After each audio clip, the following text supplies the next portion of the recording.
TV Transamérica, canal 59 UHF. Estamos ao vivo, diretamente dos estúdios da Rede Transamérica e também ao vivo pelo Facebook, da página da TV Transamérica, da página do Verdade e Expressão. Você pode ver ali na tela. Também estamos ao vivo pelo site, o www.verdadeexpressão.com.br. Você pode participar conosco pela rede social e também pelo WhatsApp, no 996133677. Você pode ver ali na tela os nossos contatos.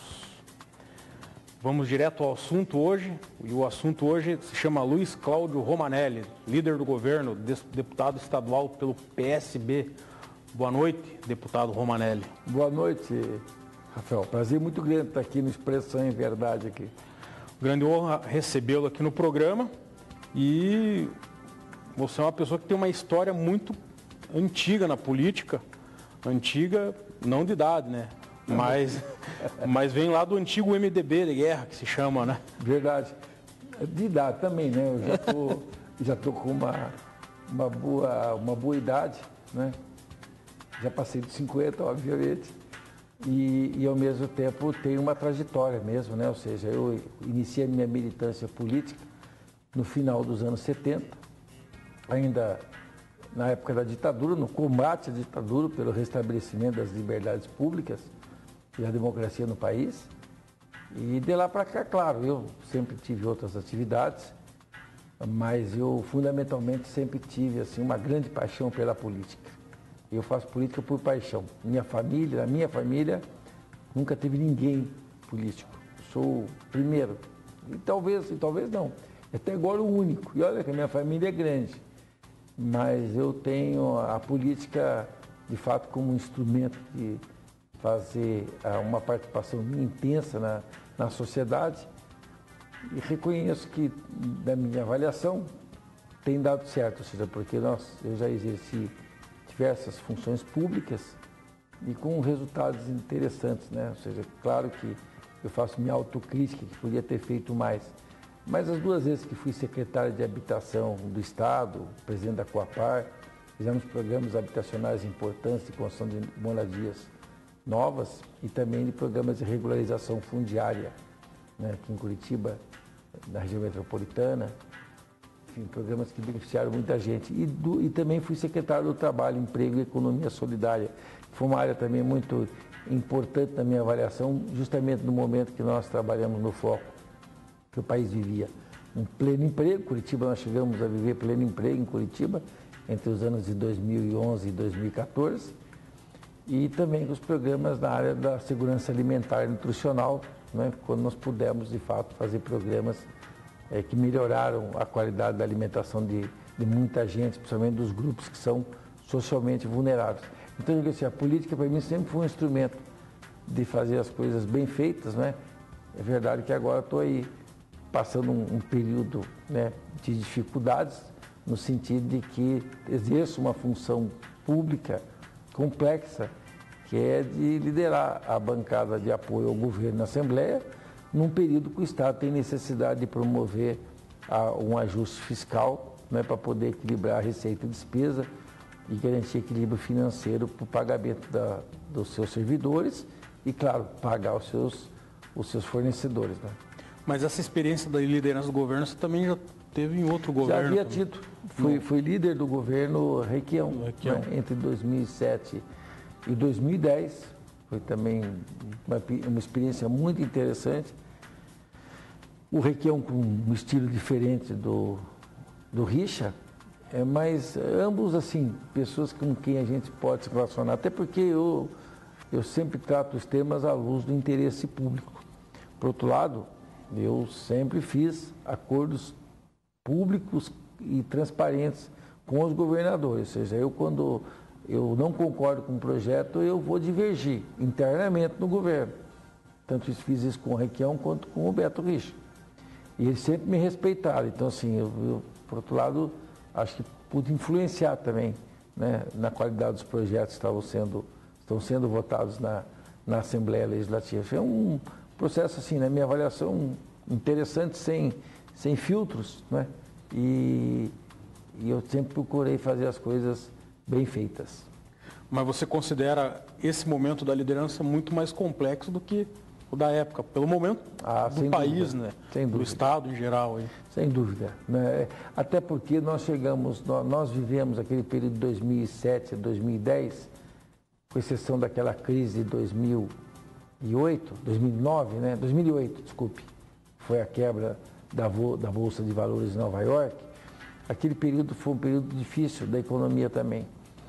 Mas para o nosso país foi, né, como definia o ex-presidente Lula, uma marolinha. De fato foi, naquele momento, um pequeno impacto. Tanto que o país cresceu, né, a níveis extremamente importantes em 2010, voltou a crescer economicamente.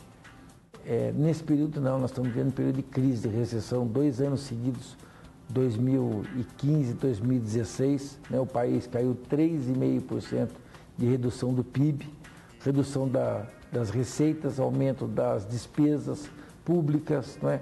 Então, assim, é indiscutivelmente um período de grande desafio. Quando você olha um cenário nacional e compara o Paraná, a gente tem que reconhecer que a lição de casa que foi feita e o resultado é importante. O Estado hoje tem as contas equilibradas. O futuro governador do Paraná, que for eleito em 2018, terá um Estado muito melhor para administrar em 2019 do que aquilo que o próprio Beto Richa pegou dele mesmo em 2015. Né? Ou seja, a situação do Estado será outra completamente diferente. Claro, o Estado com muitos desafios aí pela frente, né? Não é uma coisa simples a administrar o Paraná. Né? Eu diria assim, na campanha do ano que vem, nós vamos ver muita gente fazendo demagogia na campanha, mas não há espaço para demagogia.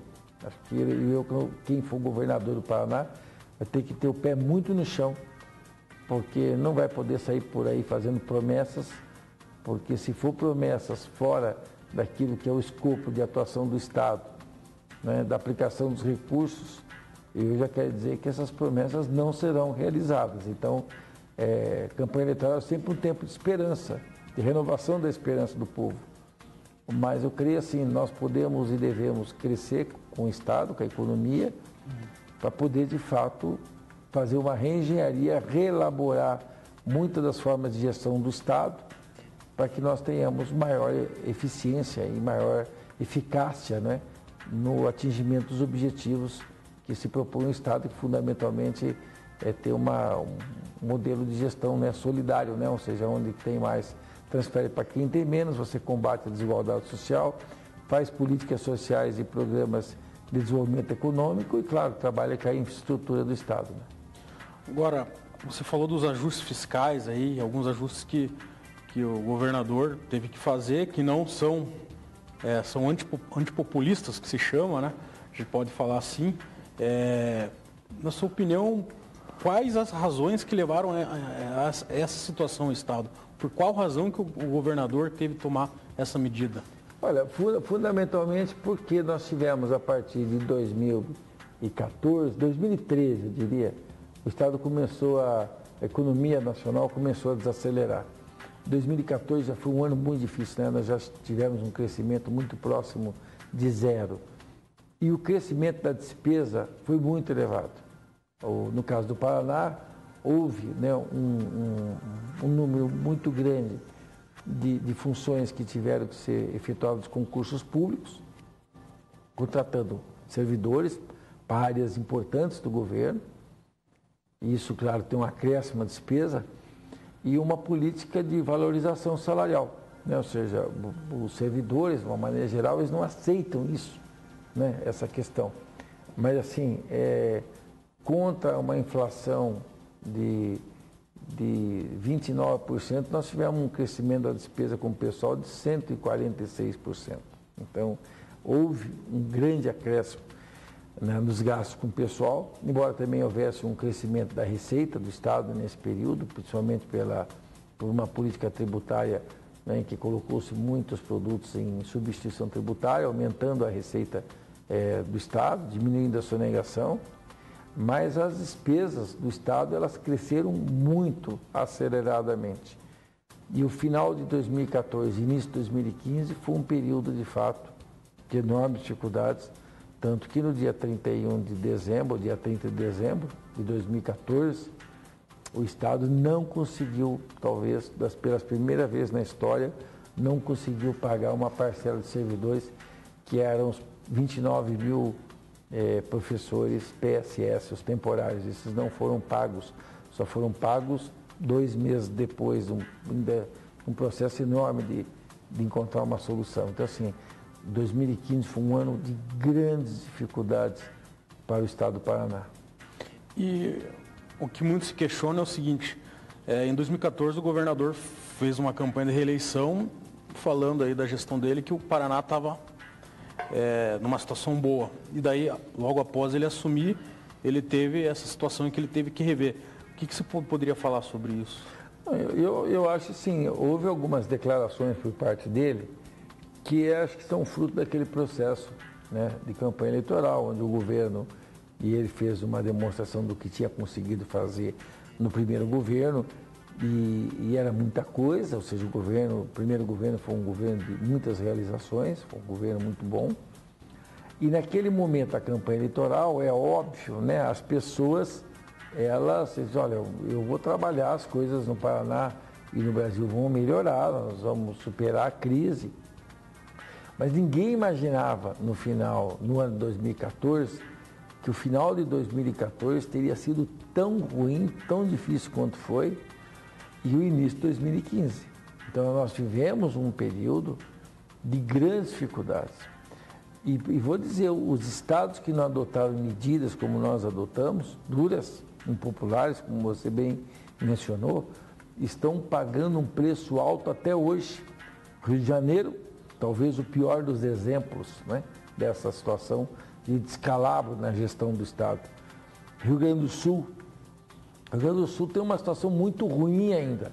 É verdade que o governo de lá adotou muitas das medidas que nós adotamos, inclusive no ano passado adotou algumas até mais radicais do que o Paraná adotou. Mas assim, não sairá da crise num período curto. Minas Gerais, enfim, e outros estados que enfrentam enormes dificuldades, né? Ou seja, o estado de São Paulo, que é o estado mais rico do Brasil, há 4 anos não dá R$1 de reajuste para o salário dos servidores. Nós, em 2016, demos 10,67%. Nós demos 3,45% em 2015. Em 2017, nós estamos pagando, implantando e pagando todas as promoções e progressões dos servidores, inclusive as atrasadas. Então, logo o Estado termina de implantar a promoção e progressão, o Estado vai fazer a aplicação do reajuste previsto pela database. Então, assim, o Estado tem um norte da onde ele tem que trilhar. Agora, se nós não tivermos muito com o pé no chão e caímos para a demagogia, né, nós certamente viveremos aqui no Paraná o que os outros estados estão vivendo. Faz um mês, o governo do DF, do Distrito Federal, anunciou que iniciou o parcelamento de salários. Santa Catarina anunciou que não vai pagar o 13º.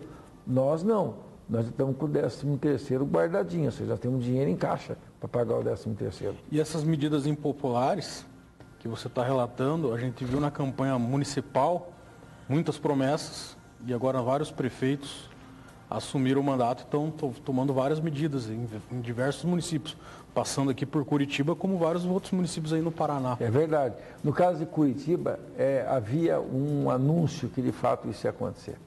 Por quê?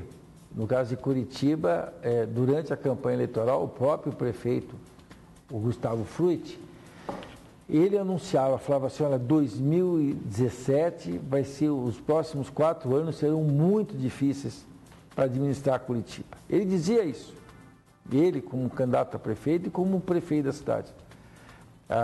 Todos que disputaram a eleição sabiam que enfrentariam um problema grave pela frente, e principalmente o prefeito, Rafael Greca. Tanto que o Rafael Greca tomou uma série de medidas que são duras, impopulares, mas teve que tomar, sob o risco da cidade perder a governança.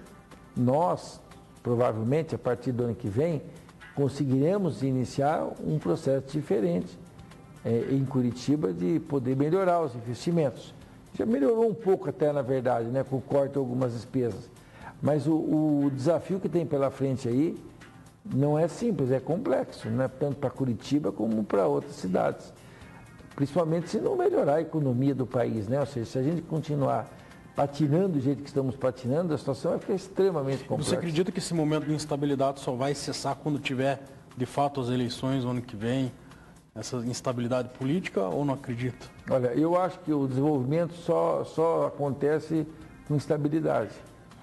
Então, assim, enquanto nós tivermos essa instabilidade que o país vive hoje, ou seja, porque assim, hoje nós estamos assim, né? No Bom Dia Brasil, nos jornais da manhã, você tem uma má notícia. Na hora do almoço tem outra. No período da tarde, vespertino, vem mais 2 ou 3 más notícias. À noite vem uma grande bomba. Não há país que consiga, né, que os seus agentes econômicos e que todos possam pensar numa perspectiva de futuro com um conjunto de más notícias diárias dessa forma. Você vai falar, Manelli, mas isso é porque as más notícias são fruto do que está se apurando.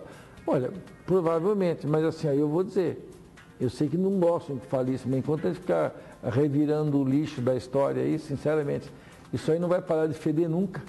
Nós vamos aumentar o número de trabalhadores desempregados e a economia não retoma o crescimento. Então, assim, eu acho assim, essa sujeira, ela tem que ser limpa? Tem que ser limpa. Nós temos que lavar a nossa casa, limpar. Até falei no ensinamento da minha mãe desse final de semana. Minha mãe, ela, de tempos em tempos, nós morávamos numa casa de madeira, lá em Londrina, na Rua Belém, e naquela época minha mãe lavava a casa.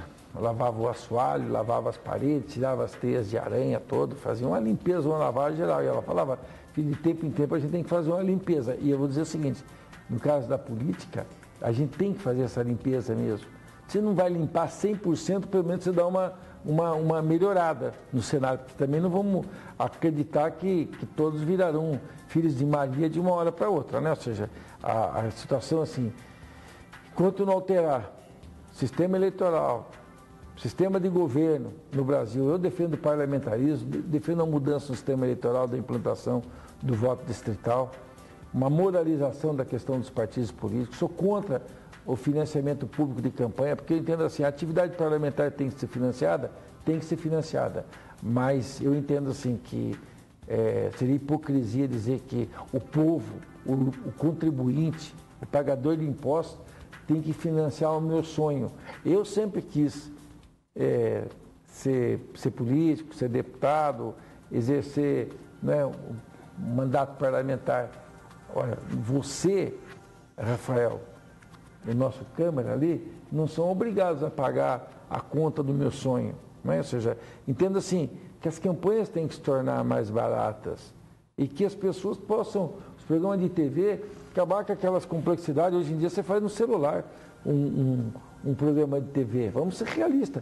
Mudou isso. Mudou. O monopólio assim, acabou, né? Claro. Então, assim, a gente tem que fazer um tipo de campanha diferente, mudar essa realidade do que a gente tem. A gente tem que se adaptar a isso. Eu diria até o seguinte, a política tem que voltar a ser como ela era. O que a política aconteceu, na minha avaliação, foram os últimos 20 anos que foi piorando muito esse cenário da política. Se você olhar 20 anos atrás, a política era bem diferente.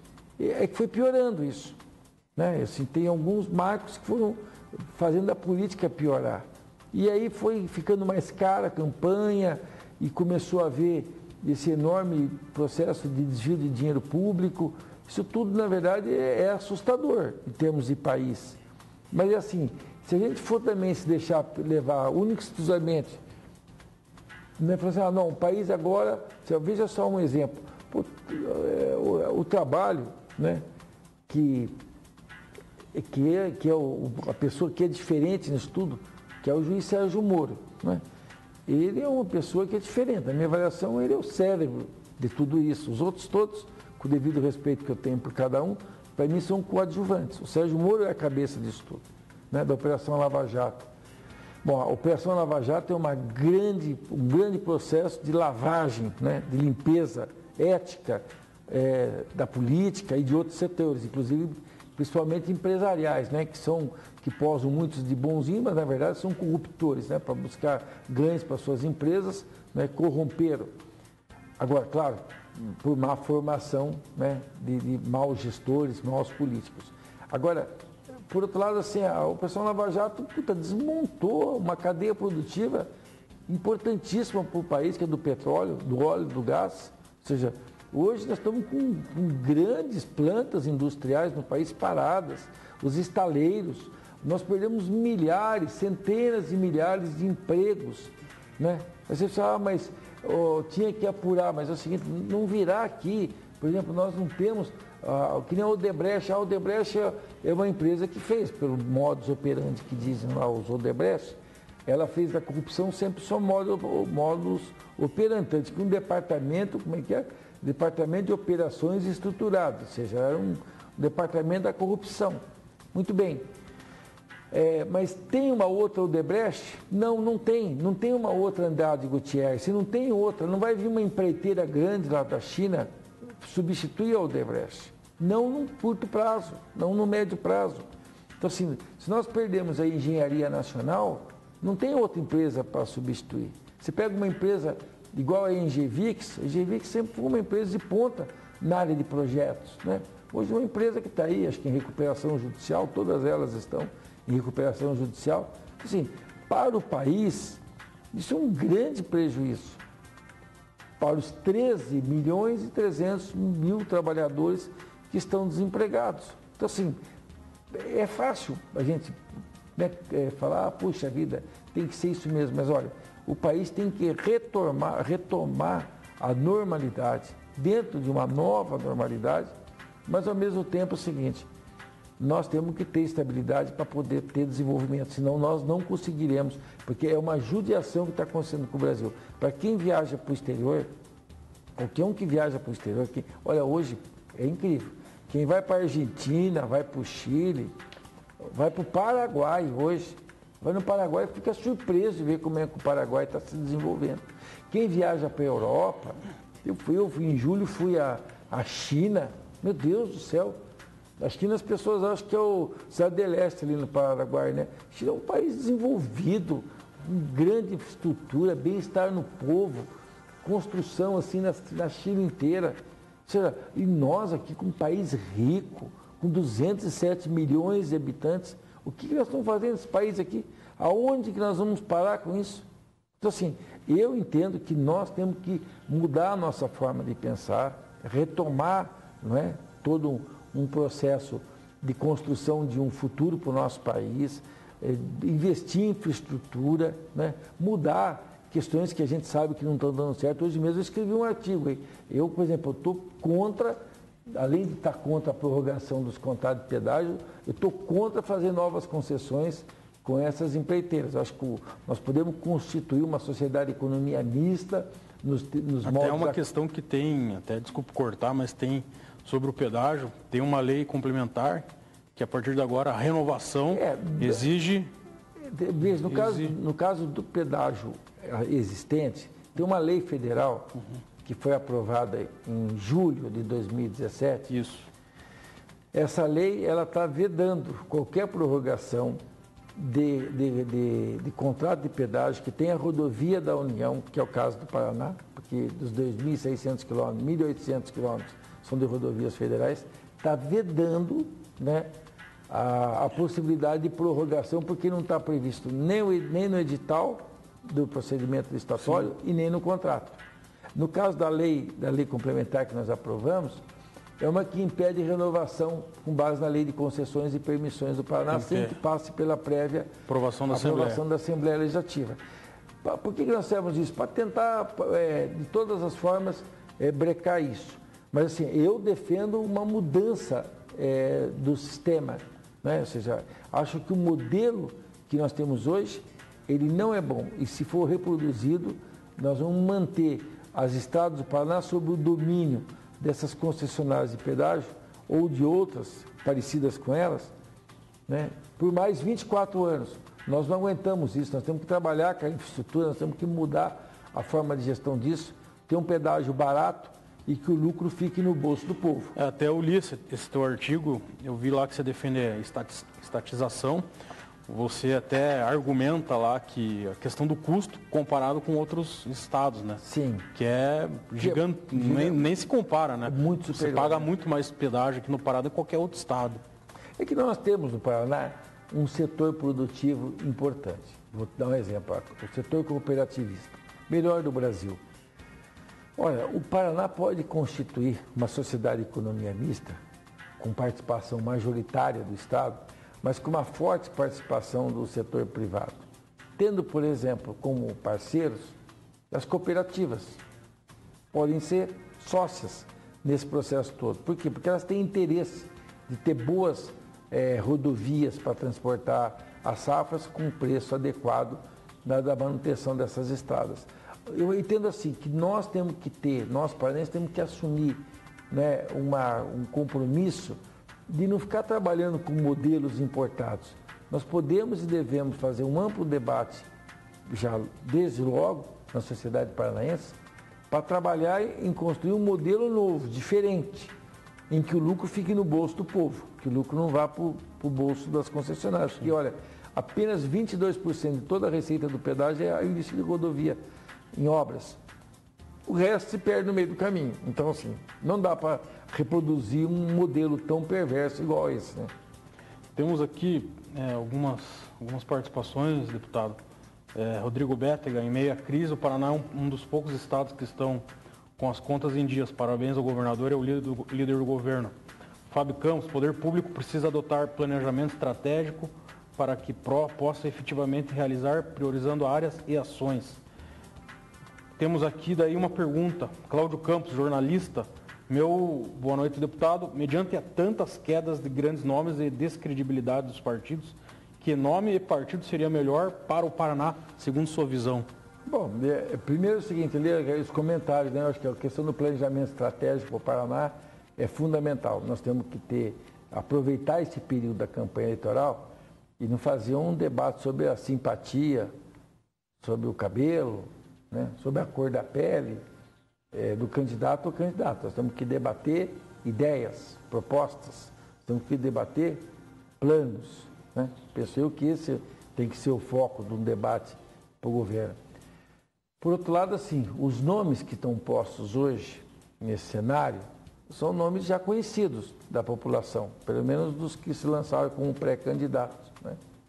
Nós temos o Osmar Dias, que está no PDT, já foi 2 vezes candidato a governador, foi senador da República, tem grande experiência. Nós temos o deputado Ratinho Júnior, né, que também tem grande aceitação popular. Nós temos a vice-governadora Cida Borghetti, nós temos o ex-governador Requião, são todos eles nomes que se posicionam como pré-candidatos ao governo.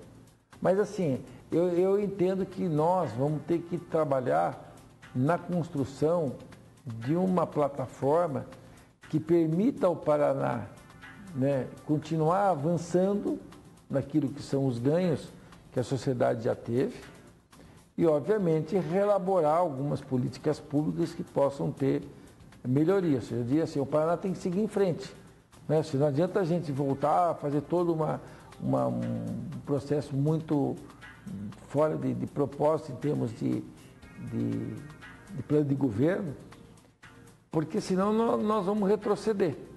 E a economia nossa não permite hoje esses retrocessos, nós temos que avançar. E agradecendo a participação também do Marcelo Rafael Fabrão, Silvio da Silva também, e o PSB. Qual que é a ideia do PSB para essa eleição?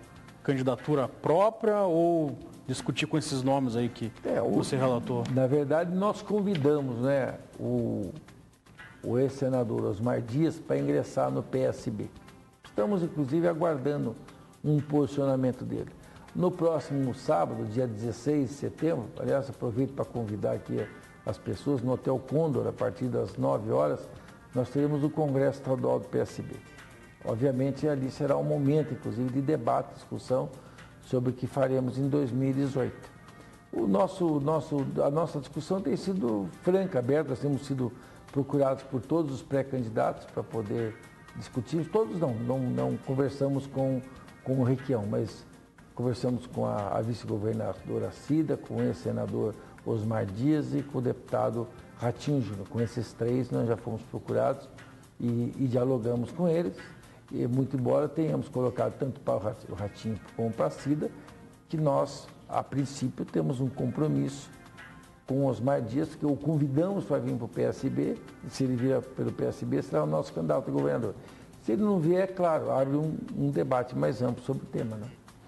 Vamos para as notícias da semana do nosso jornalista e colaborador Pedro Lima. Se a produção puder passar ali, vou começar aqui por Colombo. Biblioteca Municipal Rui Barbosa, localizada na sede, recebe durante todo o mês de setembro a exposição Minhas Leituras e Desenhos. A mostra faz parte de uma coletânea de desenhos recriados dos livros lidos pela pequena Ana Flávia, de 9 anos. Está ali ela, estudante do 3º ano da Escola Municipal Cristóvão Colombo.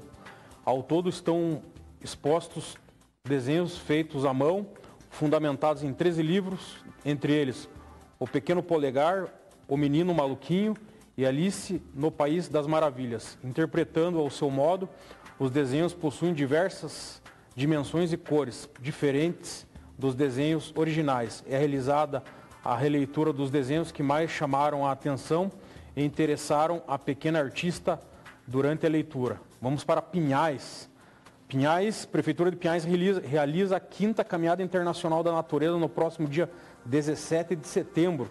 O evento é realizado em parceria com a Emater e terá um percurso de 12 quilômetros, com a saída do Parque da Ciência Newton Freire Maia. A inscrição deve ser efetuada até dia 15 de setembro. Os caminhantes recebem uma carteirinha do Anda Brasil, representante da Federação Internacional de Esportes Populares no Brasil, com espaço para registrar 10 caminhadas. Ao final, podem encaminhar o documento para a instituição e receber o certificado de caminhante internacional e uma nova carteirinha para registrar as próximas 20 caminhadas. O Parque da Ciência Newton Freire Maia está localizado na Estrada da Graçosa, 7.400, quilômetro 20, Rio Branco do Sul. Em Rio Branco, o Ministério Público do Paraná, por meio da 2ª Promotoria de Justiça da Comarca, firmou nesta terça-feira, 5 de setembro, termo de ajustamento de conduta com o município para oferecer atendimento a mulheres vítimas de violência doméstica.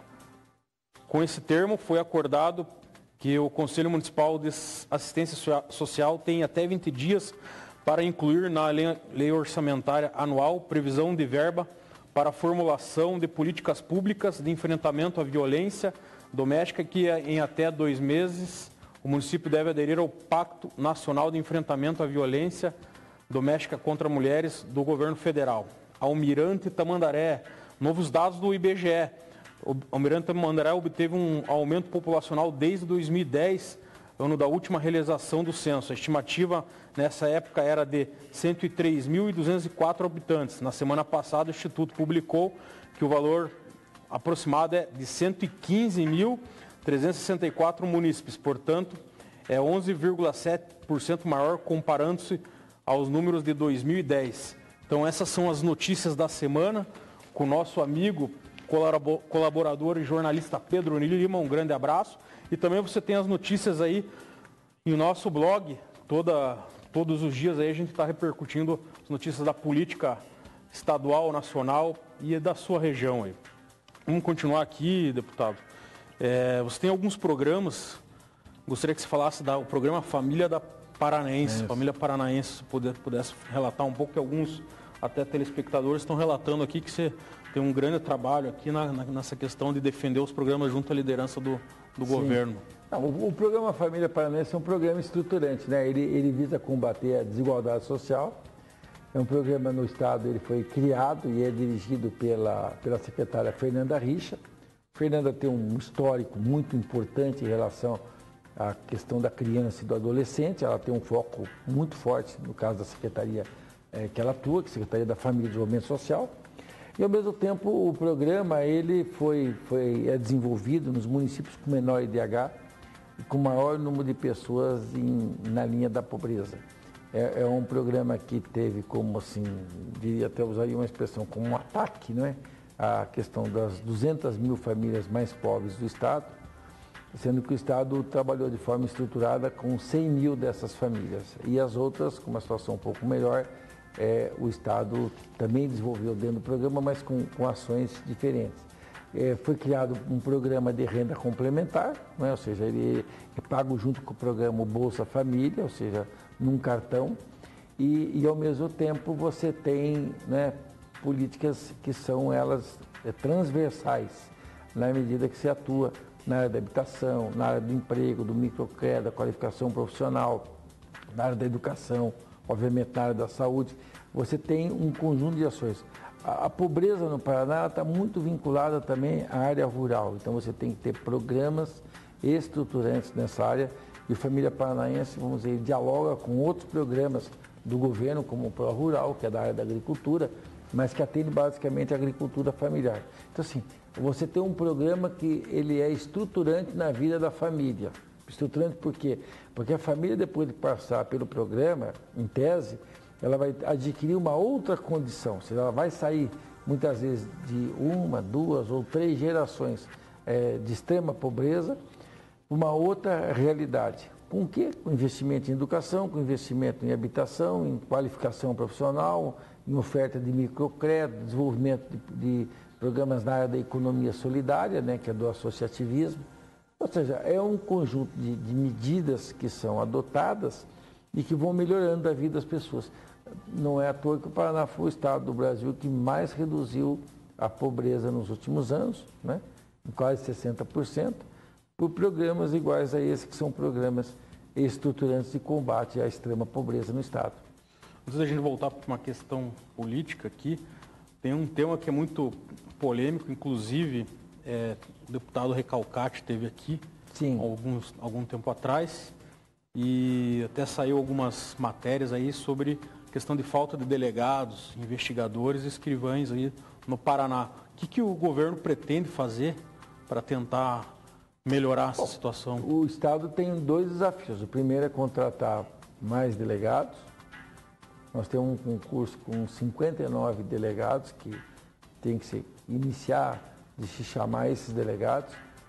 Se não os 59, né, nós temos que chamar pelo menos 35, que são os mais urgentes em termos de necessidade. Nós precisamos de 35 novos delegados.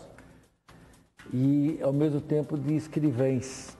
O deputado delegado Recalcati, de quem eu tenho uma relação muito fraterna, ele assumiu a Assembleia muito fortemente com essa bandeira, que ele conhece profundamente como um bom profissional de segurança pública que é. Mas veja, por outro lado, assim, nós não podemos contratar ninguém que nós não consigamos pagar o salário. Então, assim, quando eu digo que a gente tem que ter o pé no chão, é isso. É fácil, seria muito fácil agora para o governador, né, que está concluindo aí o seu período de governo, eu chamo aqui mais 59 delegados, e tem que lançar, inclusive, esse concurso para escrivães, mas é assim, tem que fazer tudo com muita parcimônia, sob o risco de que o Paraná possa virar um Rio de Janeiro e um Rio Grande do Sul. Então, assim, nós temos, inclusive, conversado com as instituições, Polícia Civil, Polícia Militar, nós precisamos preservar o que nós temos de melhor, que é o nosso capital humano. As pessoas, uma parcela muito significativa, né, já está em idade de se aposentar. Esse é um problema que o Paraná terá nos próximos 5 anos. Nós teremos aí um grande número de servidores públicos se aposentando. E não tem 2 tesouros, né? Não tem 2 caixas para pagar, é a mesma conta. Tanto quem paga o servidor ativo quanto o inativo é o mesmo, é o caixa do Estado. Então, a gente tem que ter muito pé no chão, porque as demandas são de diversas áreas e, claro, que a gente tem que atender mais assim, com muita responsabilidade. Falando na segurança, a gente teve um tempo atrás aí, a cidade de Curitiba parou para receber o ex-presidente Lula. Uhum. E aproveitando que você está aqui, gostaria que você pudesse informar aí, primeiro, o que você pensa disso, tendo em vista que é um ato processual normal, o cidadão veio aqui, prestou um depoimento, em tese, prestou um depoimento, vai para casa, não era para ter toda essa repercussão. E ele, quarta-feira, vai estar de novo aqui, a previsão é essa. Como que a segurança está se organizando em relação a isso? Qual que é a previsão de efetivo na rua? Aí, se tem alguma... O ideal, na verdade, é que esse procedimento da oitiva e do ex-presidente pudesse já ter se desse de novo por videoconferência, né? É um instrumento moderno. Sim. Ele seria interrogado pelo juiz Sérgio Moro e pelos demais os procuradores e os próprios advogados, sem que houvesse todo esse aparato que é necessário de ser montado. Por outro lado, a gente tem que ver o lado do Estado. Por que o Estado faz isso? Porque de um lado você tem manifestantes contra o Lula, do outro lado manifestantes a favor. Então, assim, é melhor você pecar por excesso. Sim. Do que você, de fato, cometer o erro de poder subestimar essa capacidade de mobilização, reconhecendo que o país está incendiado, né? Então, assim, nós temos que tomar um cuidado enorme para que ninguém seja ferido, né? Para que o patrimônio seja preservado, que o próprio o depoente, aí, o réu, no caso, o ex-presidente Lula, né? Possa naturalmente comparecer esse ato processual, que o juiz e os procuradores também da mesma forma, não? Ou seja, tendo assim, dentro do regime que nós vivemos, um regime democrático, né? Em que a ordem tem que prevalecer, muitas vezes é necessário você ter um aparato, né? E aí, claro, isso está sob a gestão do secretário de Segurança Pública, o Wagner Mesquita, que é delegado da área de inteligência da Polícia Federal e, claro, sabe avaliar cada uma das medidas que tem que tomar, até para poder ter essa cautela, né, que eu acho necessária. O Marcelo Rafael Fabrão, voltando um pouco sobre aquela possibilidade dos pré-candidatos a governo do Estado, ele menciona aqui um nome, que é o Alexandre Kiref. Pergunta aqui, seria um nome novo, ex-prefeito de Londrina. Você acredita que seria uma boa aposta para 2018? Não, eu acho assim, o Kiref foi um bom prefeito em Londrina, né? Ele passou pela prefeitura, pegou a prefeitura numa época extremamente complexa, né?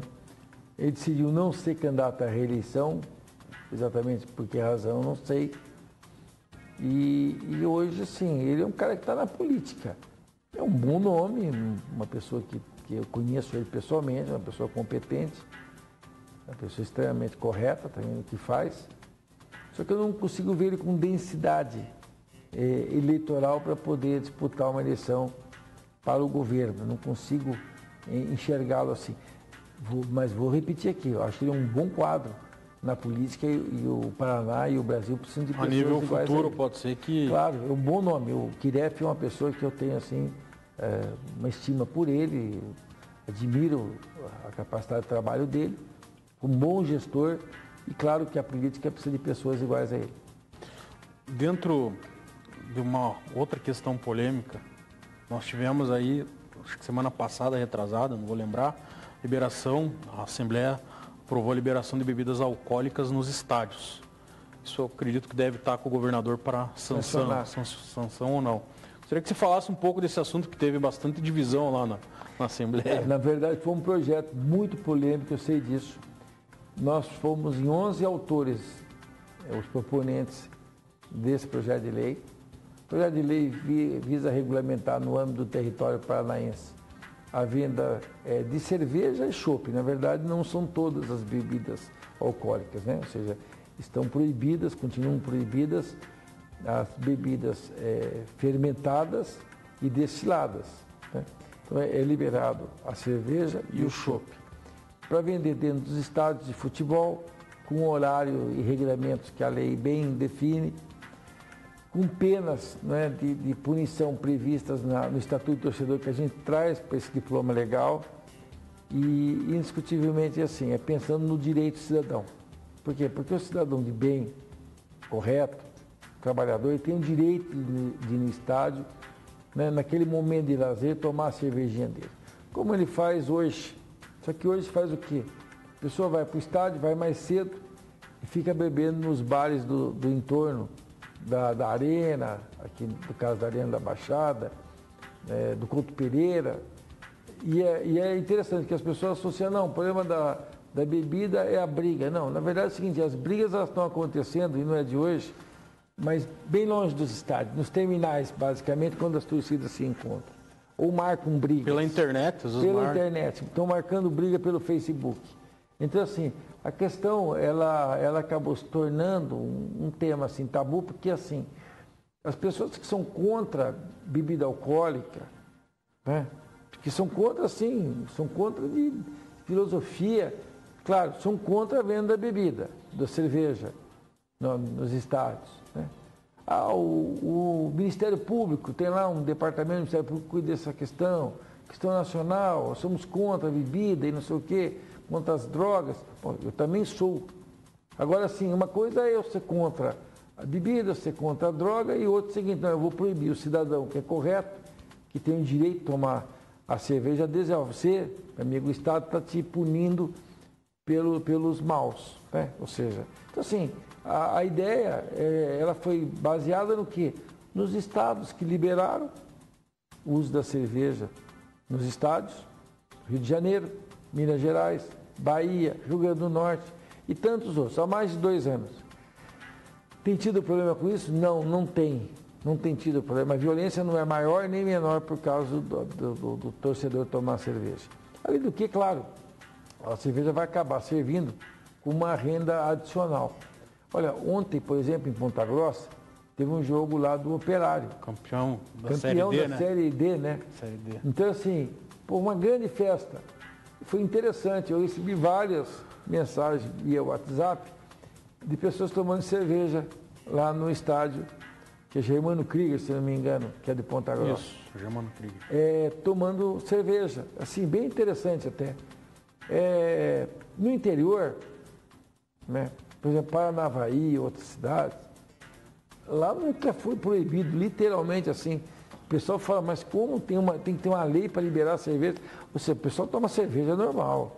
Então, assim, o tal da cerveja ficou assim, muito aqui, né, com efeito de mídia, de TV, dos especialistas dando palpites, enfim. Né? Ou seja, assim, que a questão ela está posta, a lei foi aprovada pela Assembleia, foi para ser sancionada pelo governador, que obviamente deverá sancionar a lei, né? E aí, claro, se faz todo o regramento de acordo com aquilo que foi aprovado. Mais uma pergunta. Boa noite para o Armando Gomes da Silva e o Bruno Alves da Silva, da Colina, América da Colina. Ele quer saber sobre o Senado, o que você acha aí do quadro que nós temos para o Senado. E pergunta se o Beto vem ou não para o Senado. Eu acho que o Beto já claramente será candidato ao Senado, né? Sim, bom, primeiro um abraço aos amigos Nova América da Colina. Eu tenho a honra de ser o deputado do município. Não só fui o mais votado na última eleição, como a gente tem trabalhado muito aí com o prefeito Alexandre Basso, né, o Xande. Mas eu quero dizer o seguinte, a campanha para o Senado, né, nós vamos eleger 2 senadores em 2018, né? Terminam os mandatos do Requião e da Gleisi Hoffmann. Provavelmente ambos serão candidatos à reeleição ao Senado, né?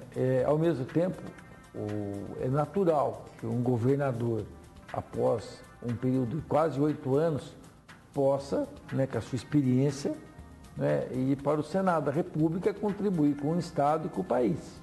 Então, uma candidatura, uma pré-candidatura do governador Beto Richa, a mim me parece absolutamente natural. Mas isso é uma decisão que ele que tem que tomar, né, num momento apropriado, que é em abril de 2018, quando ele vai decidir se disputa ou não as eleições. Ou seja, ele algumas vezes já manifestou a intenção de continuar no governo. Muita gente estimula que ele seja candidato.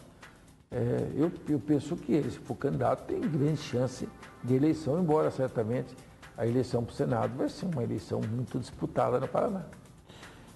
Falando um pouco das eleições para presidente, temos vários, acho que vamos ter uns 10 candidatos aí do jeito que está indo. Do jeito que vai, sim. Uns 10 candidatos. O que você acha aí? Temos o Lula, que claramente, se a justiça não impedir, vai ser candidato. Temos o PSDB, que está naquela indefinição se vai ser o Alckmin ou o Dória. Temos outros partidos, o teu partido PSB, temos o Bolsonaro aí, que pinta aí com uma outra via, tem o próprio Álvaro Dias, com o Podemos. que você vê aí desse cenário aí? Demonstra uma indefinição total, né? Não, mas eu acho que é normal, né? Acho que o cenário nosso é esse mesmo, um cenário em que os principais partidos, né? Que eu, claro, diria assim, a eleição hoje, na pesquisa, ela está polarizada entre o Lula e o Bolsonaro, né? Dois extremos aí, um à esquerda, o outro à direita. Por outro lado, os candidatos de centro, né, um pouco estão se acotovelando. Esqueci de falar da Marina também. A Marina também é uma pessoa mais aí à esquerda, né? Mas os de centro, que seria o Alckmin, o Dória e o próprio Álvaro Dias, que no caso aqui do Paraná, indiscutivelmente, terá uma grande votação, ainda não conseguiram definir um discurso, né? Para um país que está muito polarizado, muito apaixonado, né, em posicionamentos mais extremos. Então, assim, acho que é um cenário ainda, de fato, muito confuso.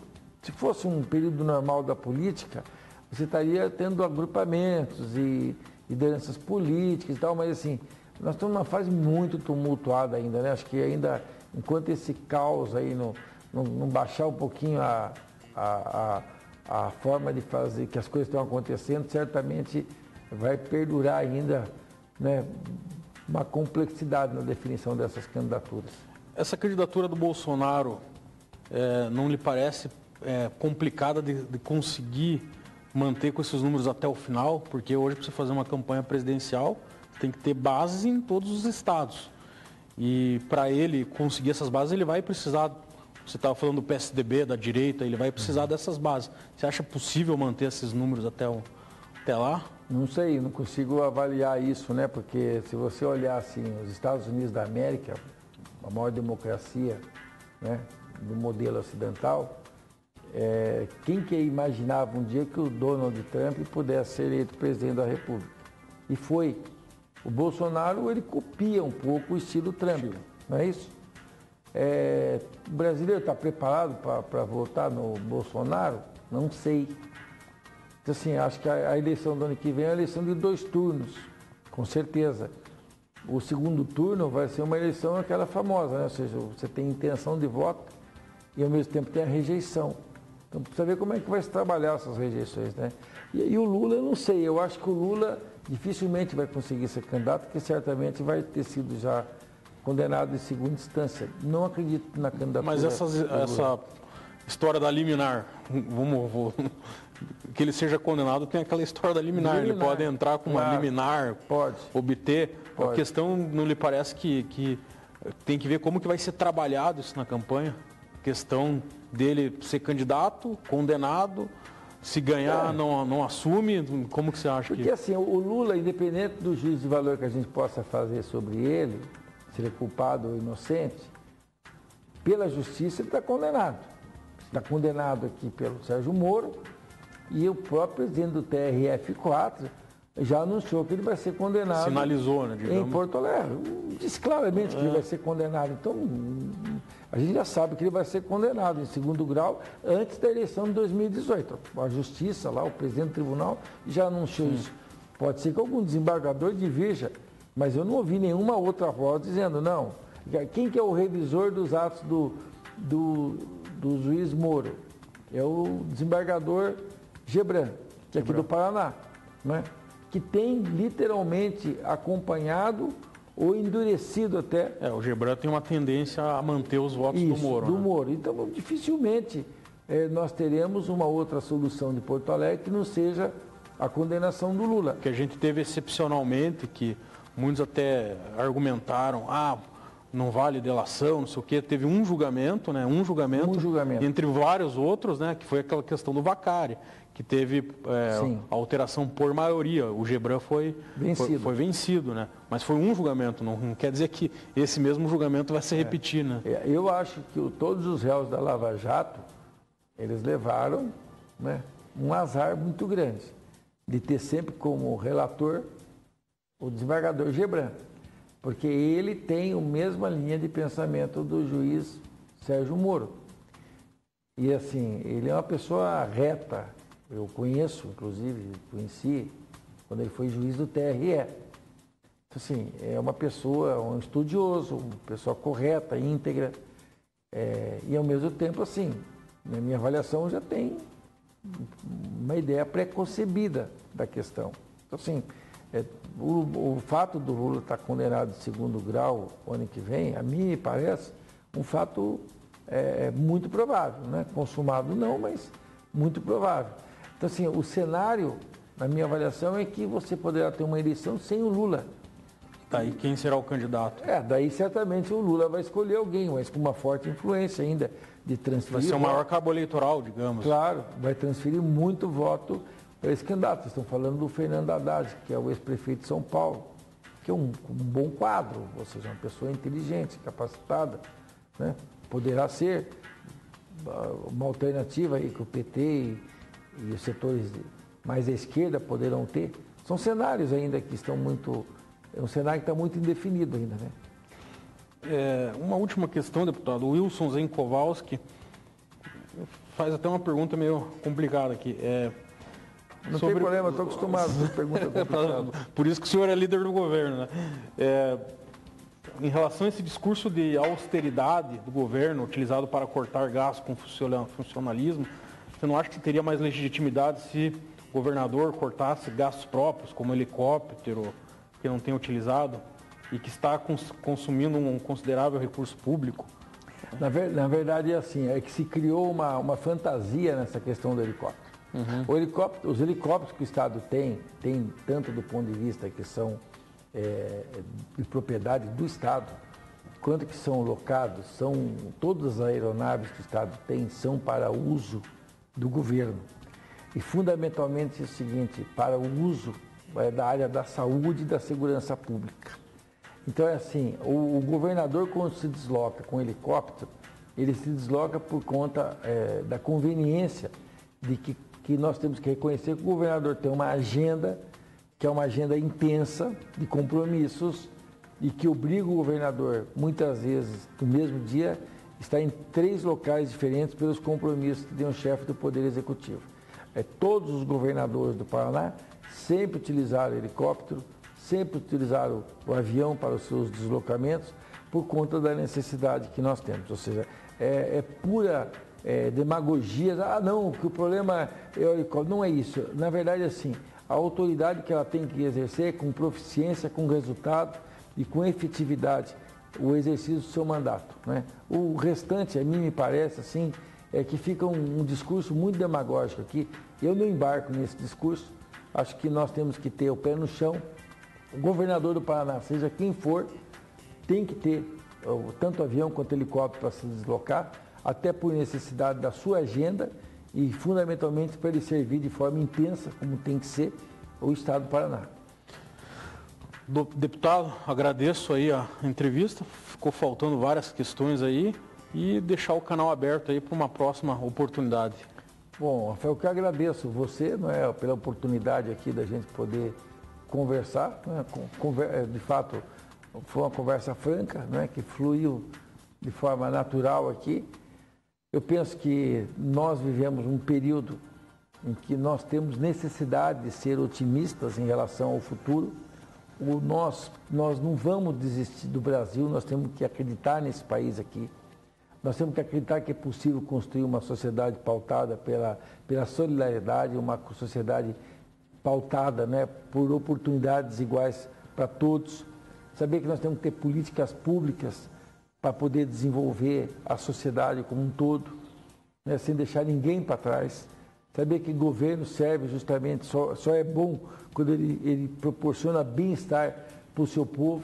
Saber que nós teremos que continuar os programas de austeridade, programa de ajuste fiscal no Estado do Paraná, que nós vamos ter que nos reelaborar para executar muitas políticas públicas e o próprio Estado tem que ser repensado, até porque é o seguinte, eu não sou defensor do Estado mínimo, né? Não sou, reconheço que não sou, mas sou defensor do Estado necessário. E nós vamos ter que ter outros modelos diferentes desses que querem nos empurrar, né, goela abaixo. Ou seja, a gente tem que pensar naquilo que são demandas do Estado do Paraná. O que eu defendo é uma grande autonomia do Estado do Paraná. Nós, paranaenses, nós somos um povo diferenciado. Nenhum Estado tem tanta gente, como sempre foi até o nosso slogan, Estado, terra de todas as gentes. Então, assim, nós, paranaenses, temos uma diversidade fantástica de povo, de solo, de culturas, né, e de oportunidades. Nós temos que misturar tudo isso e fazer de fato um Paraná que seja de todos os paranaenses com oportunidades iguais. Acho que esse é o nosso maior desafio. Tá legal. Obrigado, deputado. Obrigado a você. Boa noite. Grande semana e estaremos de volta semana que vem às 19h30.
Esta emissora passa a apresentar o programa A Hora dos Milagres, órgão oficial da Santa Casa de Misericórdia de Nosso Senhor Jesus Cristo. Na palavra do homem do povo sofrido, Bispo Moisés Amado.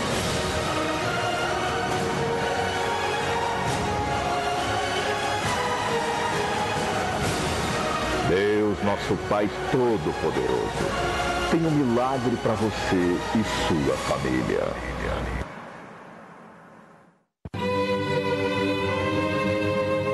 Foi em Caná da Galileia que o Senhor Jesus transformou a água em vinho.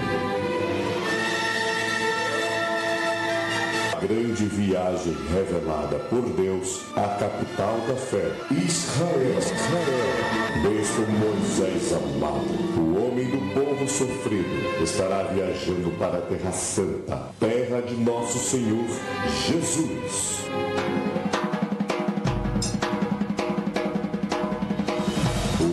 Que desafia as forças do mal e será realizando um dos maiores trabalhos espirituais de cura e libertação, quebrando e desmanchando todos os trabalhos de bruxaria, magia negra, magia cigana, trabalho de voodoo, maldições hereditárias, abrindo os caminhos no amor, na família e em seus negócios.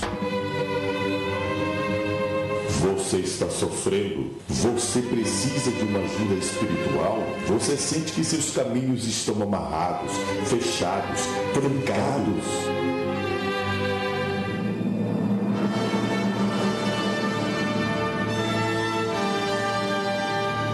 Não deixe de participar. Venha pegar da mão do homem de Deus o seu pergaminho sagrado e faça seu pedido de libertação. O Bispo Moisés Amado estará em Caná da Galileia, o local sagrado onde Jesus realizou o seu primeiro milagre. E é ali que o homem de Deus irá depositar seus pedidos de oração ao lado da talha sagrada onde Jesus